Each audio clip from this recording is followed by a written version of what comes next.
So guys, welcome back to another module of the Quantum Leap Ecomm Agency program. Now, in this module, guys, I'm excited for this one. Okay, I'm really excited for this one because I truly believe, as I've already mentioned, and you'll probably hear me mention again and again and again, building a team will be the biggest ROI thing that you can do for your agency, okay? What I mean by that is building a team will be the thing that will bring you in the most money, okay? Guaranteed. This is the one activity that you can do that will consistently bring you just the craziest return on investment. Okay, so that's why, you know, this module and the previous module, I've put such an emphasis on building a team because, like I say, if you can build a good team, you can build a solid team around your agency.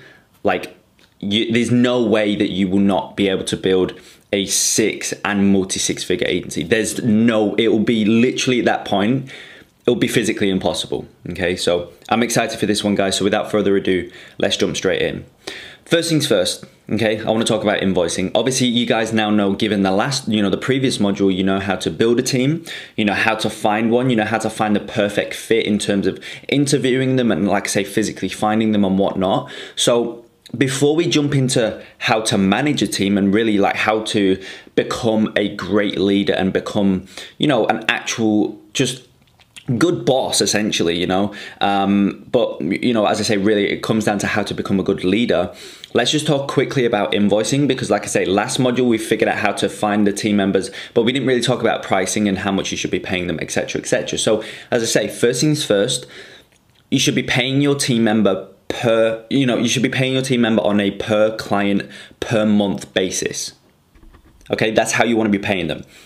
Per client per month. And ideally, you know, for some exact numbers, ideally you want to be paying them $650 to $1,000 per month per client. Okay, so what I mean by this is if you bring on a client for $3,000 and your team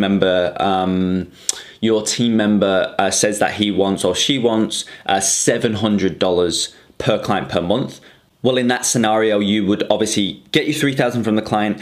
Out of that $3,000, you pay your contractor $700 and then you profit the $2,300 difference, okay? Very simple, very easily. And in terms of some logistics, how you actually physically pay them, you want to get them to send you monthly invoices automatically through a medium of their choice. Okay, so obviously you guys will now know, given this program up until this point, we always use simple invoices and we always pair that with Stripe. Ideally, you want to get them to do the same thing. Ideally, you want to get the contractor to sign up through, you know, with simple invoices, get Stripe set up, etc. And you want to get them to essentially do the reverse of what you're doing with your clients, right? You want to essentially, in a way, think of it as you becoming their client. So you get them to send you a monthly invoice, subscription, everything's automatic. You pay it one time and then every single month it's going to automatically come out of your account and go into their account, right? Exactly the same thing that you do with your clients, it's just reversed for them. Now, in some instances, the contractor will have something of their choice in terms of a median of their choice in terms of like invoicing or whatever. So if they don't have anything, then recommend simple invoices and pair it with Stripe like we do for our clients. Just recommend that to them. But like I say, if they don't want to use it, they have something else. I mean, it really doesn't matter because if it's like, you know, you're not doing it for a client, it's just you that's seeing it. And so if their, you know, interface of their invoicing system or whatever doesn't look the best, I mean, it doesn't really matter, right? All you want to make sure is that whatever you guys agree on, whether it's 650, whether it's 1,000, whether it's whatever that number is that you guys agree on per month per client, all you want to make sure is that that specific number is being automatically coming out of your account every month for the certain client to their account. Okay, that's all you want. So like I say, if they have something they prefer, just go ahead and use that. If they don't have anything, then just suggest simple invoices with Stripe. But obviously for them, the $10, the $15 monthly, you know, the $15 monthly service fee that Stripe charges, sometimes they don't like to pay that. So like I say, it's in those instances that they can just use whatever they want. Okay, very simple. Just make sure though that whatever they're using, it's automatic. It's a subscription, just like you do for your clients. It just makes your job as an agency owner so much easier. It's one less thing you have to do. It automatically comes out. You don't have to think, okay?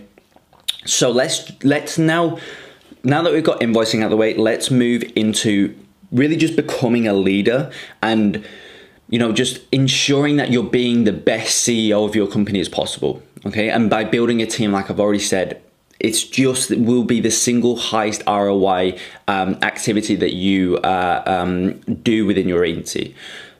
But before we look at physically and physical and tangible things that you can do to become a great leader and really just build an amazing team and manage your team, you need to have a paradigm shift, okay? This is so important, guys. You need to have a paradigm shift. So like I say, before we look at the best ways to manage our team, etc., we need to change our mindset towards them and how we think about them, okay? You need to understand that although it's a contractor, okay, who works for your agency, don't look at it in this way. Look at it as an employee of your company and you are the CEO. This right here is the paradigm shift that you need to change. This is the paradigm shift that you need to undergo, okay? You cannot look at your contractor as a contractor anymore. Take the word contractor out of your vocabulary because you don't look at them as a contractor. You look at them as an employee of your company and you're the CEO. Really, it's not like you're lying to yourself or anything because technically you are the CEO. Technically they are an employee, even though they're not on payroll, they're not full-time, etc. They still work for your company, just like an employee does, okay? It's just that the logistical, legal side of things isn't there. But this is what you need to do. You need to look at them as an employee, whether they're a contractor or not. Look at them as an employee and you're the CEO. They have an expertise in a certain area of the company, and that's where all their time and attention goes, okay? And obviously, as you guys now know, when you're building your agency, the main area that you're going to hire for is the service delivery side of it. You know, you're going to be looking for a media buyer. That's what I always recommend. That's the first employee I recommend you to bring on, or team member to bring on. Is the service delivery side. So they have one area of expertise, right? You hire an expert in media buying, in service delivery aspect for your niche, for your agency. Obviously, in this case, it's always going to be e-com. So you hire somebody who has an expertise in a certain area of the company, i.e. media buying.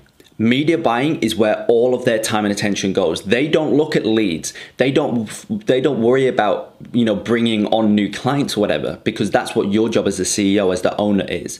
Their job is to just focus 100% of their time on media buying and delivering the best service possible. Now, because of this, let's just look at some Fortune 500 companies, okay? Let's just think about Fortune 500 companies. They have departments, okay, in which multiple employees operate in and are all working towards the same goal, okay? So, you'll get a Fortune 500 company who has the financial department. Then you may have, for a big agency, you'll have the media buying department. Then you may have the customer service department, so you've got different departments.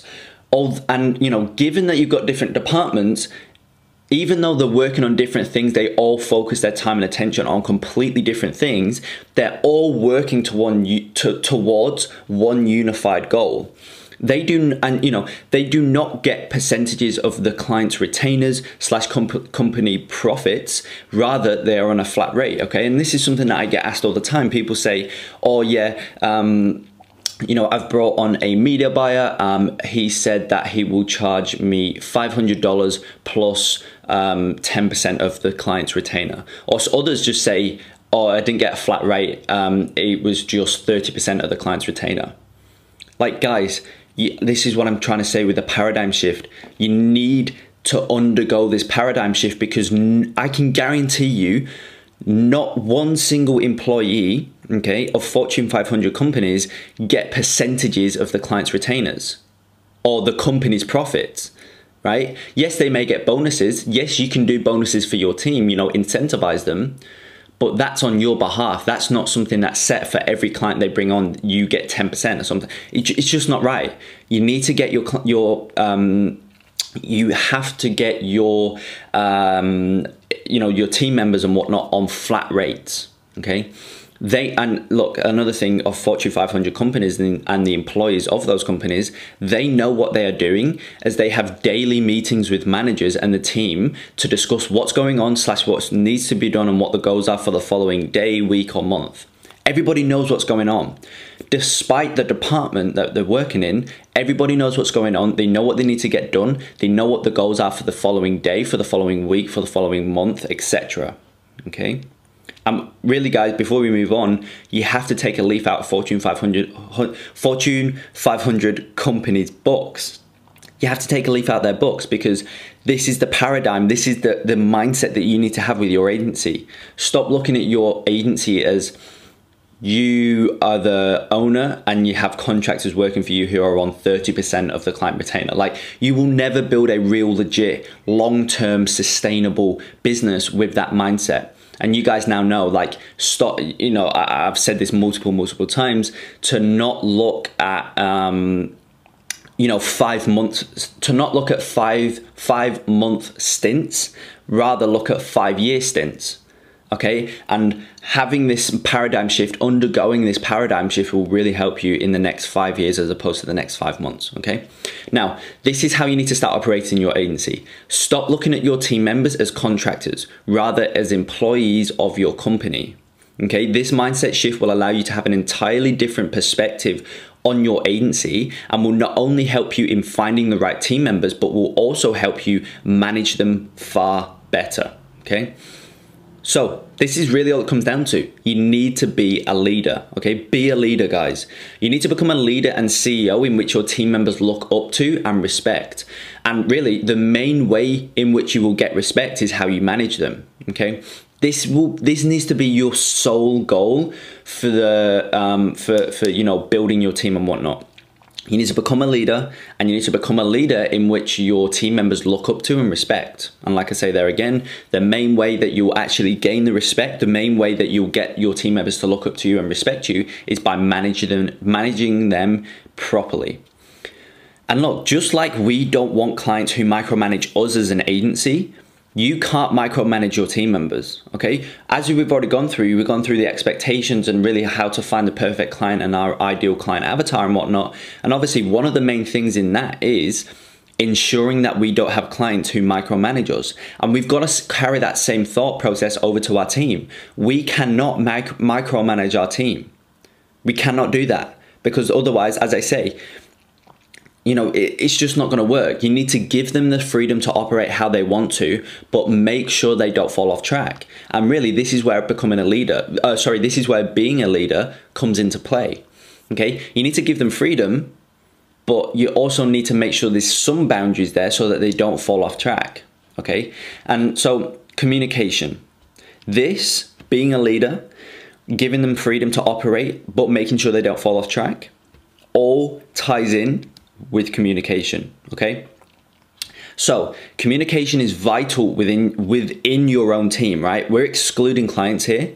We're talking solely within your own team. Communication is vital within your own team, as you need to ensure that yourself and your team's goal not only align, but also everyone is taking the necessary action towards them. So you need to make sure that your goals and your team goals and members within your team's goals all align. And then from there, you need to take the further step in ensuring that everybody's actions that they're taking on a daily basis is contributing to that main goal, okay? And so when you give your team members the freedom to, as I say, quote unquote, do their thing, if they abuse that freedom or unintentionally go off track, this is where you need to speak with them and communicate with them, okay? That's all it comes down to. You're not being, you know, I feel like sometimes when, agency owners have team members and the owners themselves, they can see that their team members are falling off track.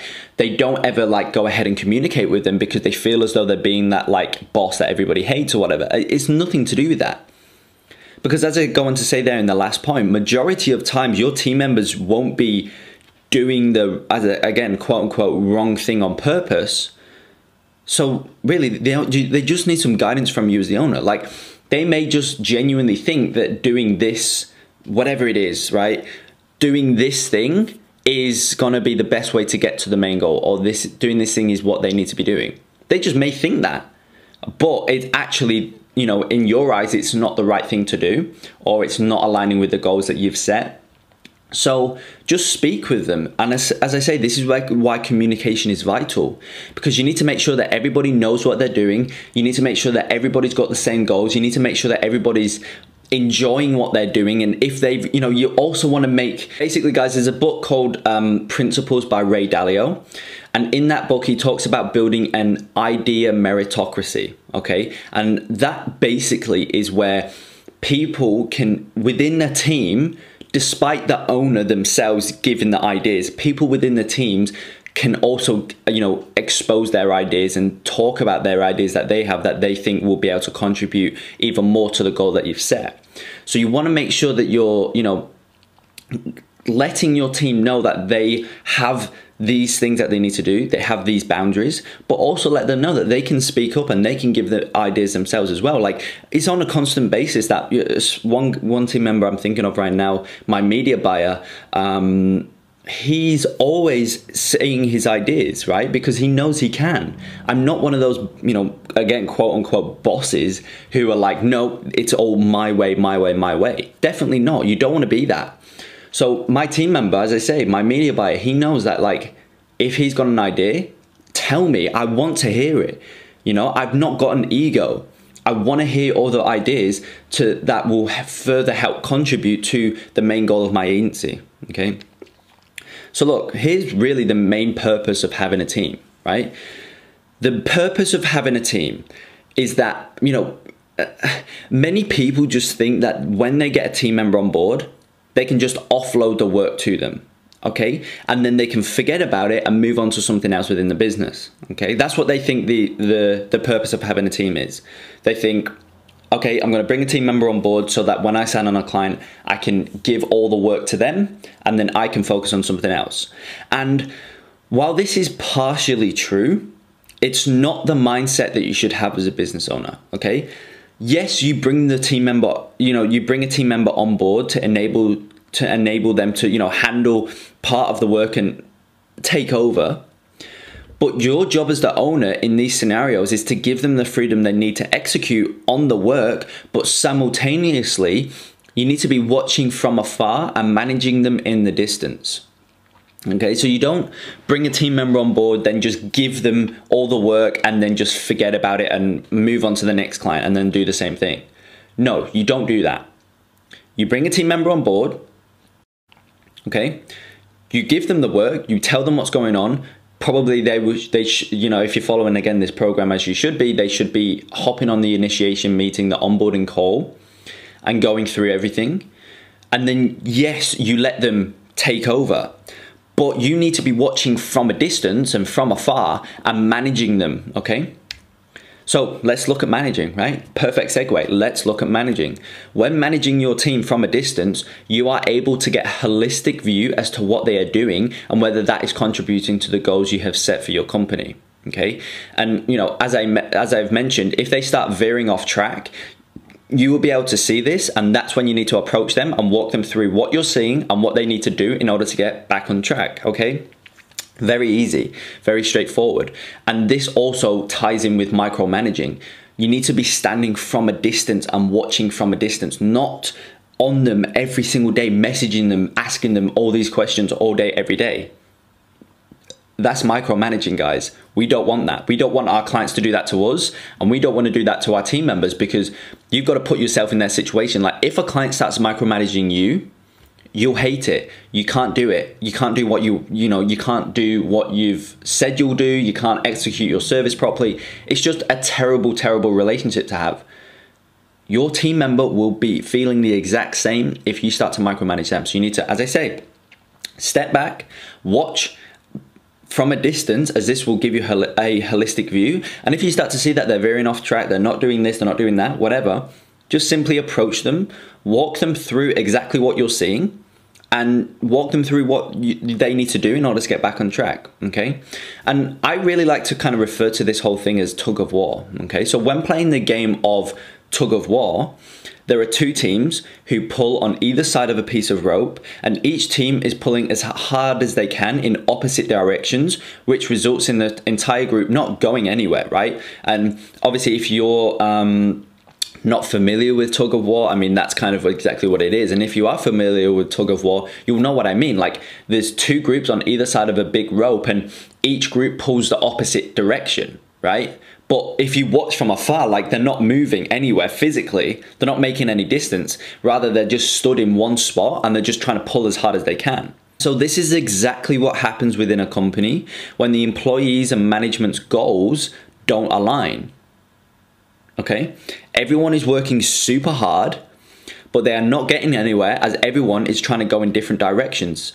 Okay, i.e. everyone has different goals that they are striving for, as opposed to having one main goal that everyone's working towards. So you've got to imagine, like, all these different people have different goals that are over here, one's over there, one's down here, one's up there. They're all trying to work towards it, yet they're all going away from each other, okay? So one person's goal is on the left, another one's on the right. They're both trying to strive towards it, but they're going in complete opposite direction, which means there's going to be tension within the company, which means they're not going to get anywhere. Exactly the same as what happens when, you know, two groups play tug of war, okay?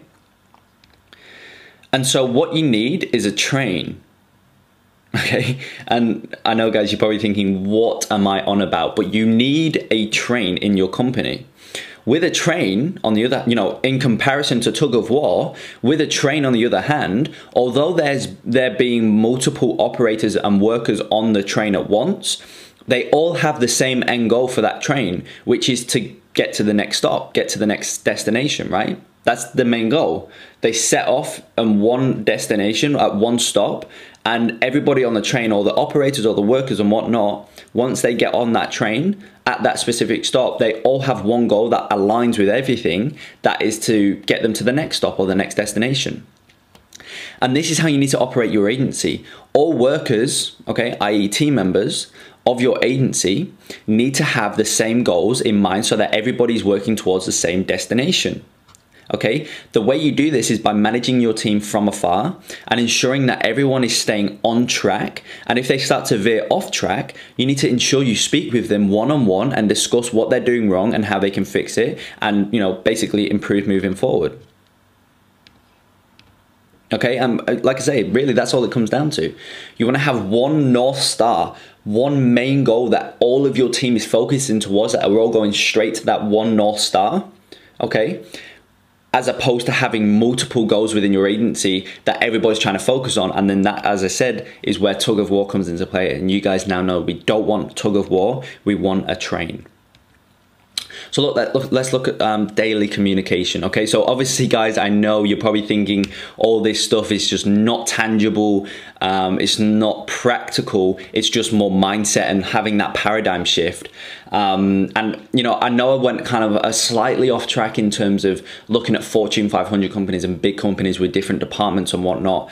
And it probably went quite in depth, but you've got to understand this and you've got to start looking at your agency in this light.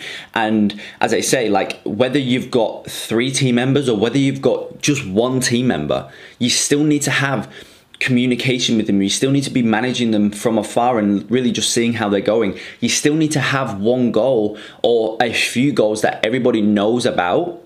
As I say, whether you've just got one media buyer, you still need to have these goals that yourself and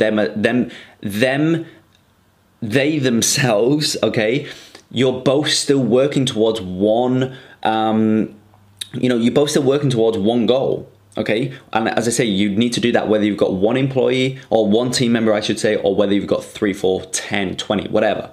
Okay, just know that. Now, let's look a bit more practical. Okay, daily communication within Slack. Okay, you want to create a dedicated channel just for yourself and your team.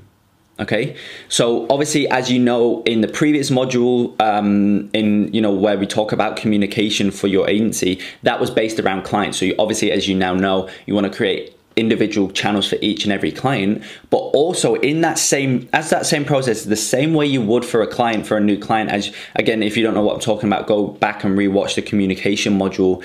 The same thing you would do for building a client, building a client's channel. You want to build one of those exact same channels, but just for yourself and your team. So it's just your team in that channel. Okay, no clients, no nothing, just your team. And you want to do this because this is a great place for everybody in the team to communicate and discuss problems, ideas, situations, etc. with everyone. Okay, so you can just go in there and speak to your entire team. It's very simple, it's very easy. And again, it follows the same principles, the same concepts as, you know, the same reasons behind why you do it for your clients, but again, you just do it for your team.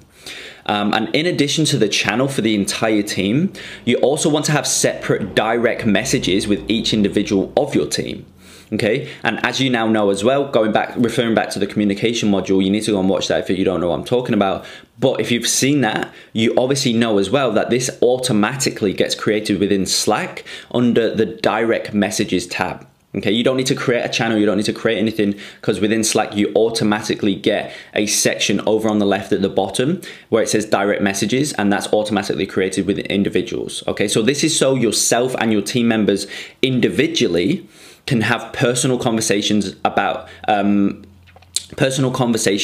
certain things. Okay, if you need to speak to them personally, if you need to speak personally to a team member, you can just easily can, and you know, vice versa with that, if they need to with you. You know, sometimes you personally need to speak to them, but also the flip side, they may need to speak to you. And if you don't want to put it in the group, you can obviously, like I said, just do it in the individual direct message tabs. Okay, now at the end of each day, you need to get your team members, and this is within the group channel, by the way. This isn't in the personal channel, this is in the group channel so everyone can see.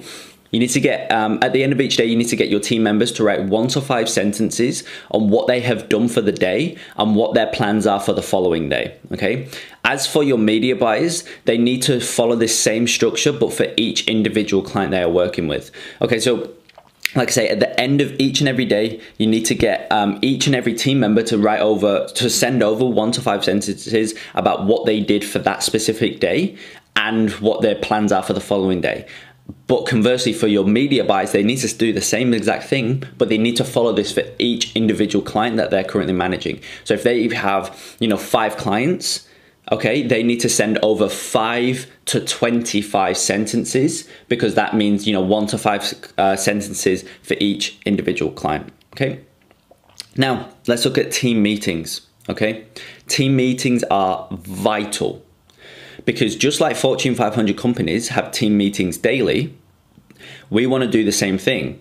You want to arrange a team meeting 2 to 5 times per week, depending on where you're at in your agency. Okay, if you have 2 clients, then you just genuinely don't need as many team meetings as you would at 10 clients, okay? That's very self-explanatory. But you want to be ranging anywhere from 2 to 5 times per week and have a meeting, should I say, 2 to 5 times per week, have a team meeting, okay? And these meetings can again be held on Zoom, and you just want to ensure that you create a reoccurring meeting within Acuity scheduling so that they are at the same time. So you want to have the same, you know, the same time every day, every week. You want to have a meeting at the same time every day, every week. Okay, again, this is going to help with, you know, workflow, efficiency within your agency, etc., etc. And on those meetings, you want to go through each individual client and talk through any fires, any problems that they are facing, or successes and wins they're experiencing. Okay. In addition, you want to talk about the plan of attack for the following week, etc., and go through what the next week/month's goals are, ensuring that goals align across all team members. Okay, so now you can see this all tying in with what I was saying at the start in terms of having one North Star goal, one like I said, yeah, one North Star goal or a couple North Star goals that all team members know, all team members understand, and everybody's taking the necessary actions that is all contributing to that one or couple unified goals. Okay, we do not want to be playing tug of war, guys. We need a train. Okay, so just remember, okay, this is it. This is all it comes down to. Just remember this few things here. So train people well enough so they can leave, but treat them well enough so they don't want to. Okay, and this is a quote by the mastermind that is Richard Branson. Yeah. Train people well enough so they can leave, treat them well enough so they don't want to. This is so important to me and my agency and really just my company as a whole. I like to train people so well and just teach them so much, okay, that they could quite easily leave. and go and get another job very easily because they're so, because they are so experienced, they're so good at their job. But I also then, on the other hand, to balance that out, I treat them so good, I treat them well enough so that they don't want to. Okay, they don't actually want to leave because they love working for my company, okay, and for our company. And so this is something just to remember, okay? And really, guys, it all comes down to taking care of your employees, as, you know, this will make them take care of your business, right?